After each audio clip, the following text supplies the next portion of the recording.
if you go through the textbook, you may form an inappropriate connection between the Parde approximant and this specific function called the exponential, this Laplace exponential.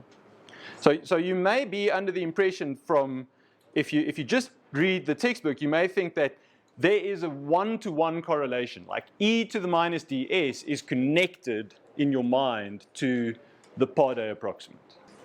The general idea behind both Taylor and Parde approximants are that we are developing a simpler representation of some nonlinear function which has the property that a certain number of orders of derivatives match the original function. And so when you look at this graph that I've drawn here, the light blue line over here is sinusoid, straight up normal sinusoid. The red line is a order 0 Taylor series approximant. And what that means is that it has the same value at the function value. But it's a constant. It's just like 0.9 or whatever. This function over here is the first order approximant, and that matches the function value and the slope. We've got some general equation here, and let's say that's f. And then we're trying to match that with some other equation called g at some point. Right? Now we can say, let's call this x0. So basically what we're saying is g of x0 must be equal to f of x0. And that's the 0th order match, right?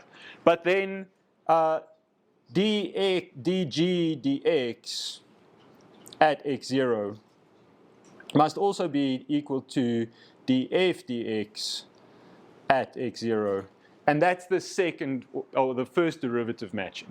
And you can imagine that I have as many equations as I have derivatives that I'm taking. So if I do this on the 0th derivative, I have one equation, which means I can solve for one unknown.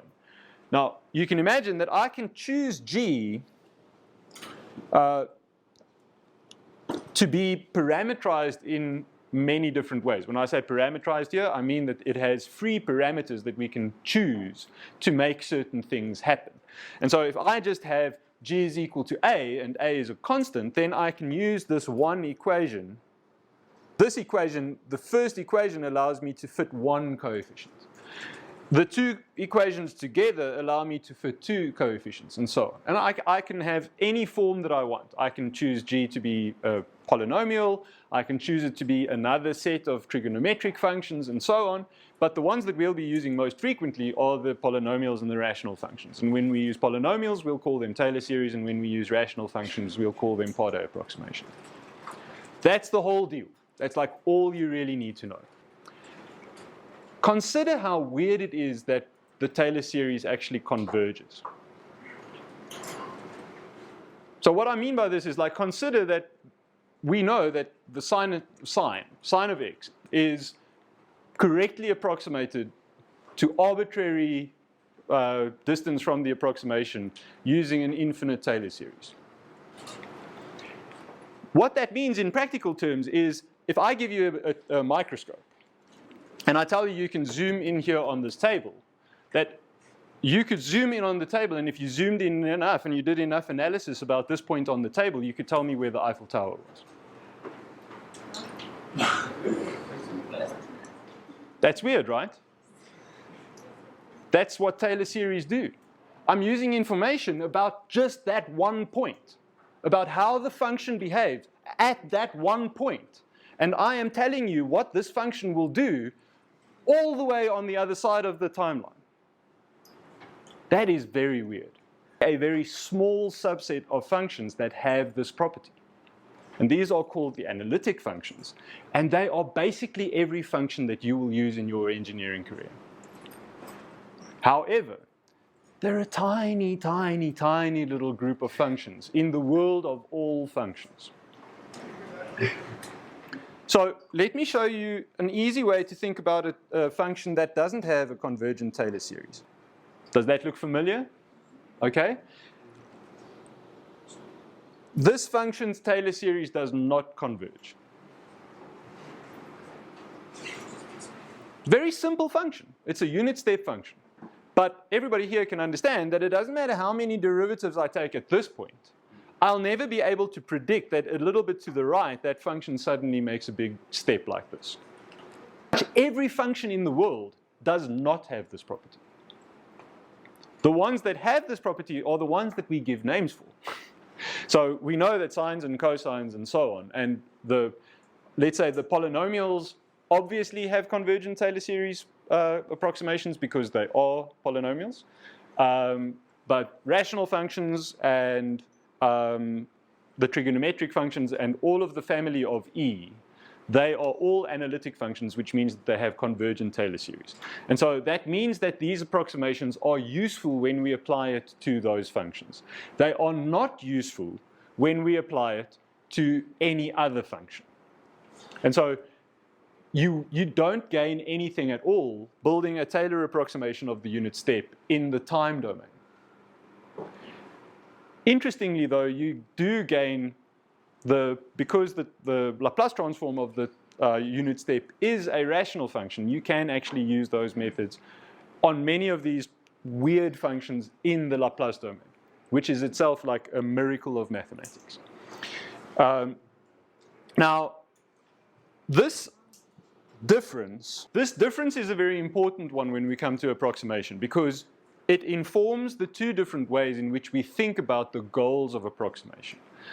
When we think about these derivative matching strategies, those things do not have as a specific goal accuracy of the approximation away from the approximation point. Remember what the rule is for Taylor series is like match the first derivative, or sorry, match the 0th derivative, match the first derivative, match the second derivative, and so on. There isn't a little addendum or like a little footnote that says, and also try to get the curves to be close to one another. That the reason why we use Taylor series and Pardet approximations is not because they are the best approximations of those functions, but because they are mathematically simple to deduce. They have nice mathematical properties. To understand what the problem is with polynomial approximation. Polynomials have kind of local wiggles, and then they do this. So when you are far enough away, if you use very large x values in magnitude, you always get very large polynomial values. And so what that means is if I have a function like this, and I'm trying to approximate that by a polynomial, I'm destined to fail. Because functions that go to some kind of constant point eventually can never be well approximated by polynomials because they go to infinity eventually. And this is one of the reasons why we reach for a rational approximation which can do this. Rational approximations can match functions with horizontal asymptotes really easily. This problem that at very far distances polynomials blow up is kind of my motivation for Pardet approximation. Remember, there is a Pardet approximation in TB control symbolic. There's two functions that you need to commit to memory. You need to understand that there's a thing called SymPy.series, which does Taylor approximation, and you need to understand that there is a thing called tbcontrol.symbolic.Pardet, which does Pardet approximations. And if you are called upon to do a Pardet approximation or a Taylor approximation that you haven't done, that isn't captured in like a standard form, you can use these and you never have to do the derivation stuff. So the 1-1 Pardet approximation of dead time will be in the data sheet that you have during a test or exam. And so again, I don't expect you to commit this to memory. I expect you to open up the data sheet which is attached to your paper and just look it up. The only reason why you would do an approximation of dead time is if you are trying to use analytic methods that will fail on functions that aren't rational functions. In my subject, I would like you to be very loath to approximate. So what that means is if you eagerly approximate, if you say, well, I saw an E, and like you know what you do with E's, you always Pardet approximate, that is the wrong approach.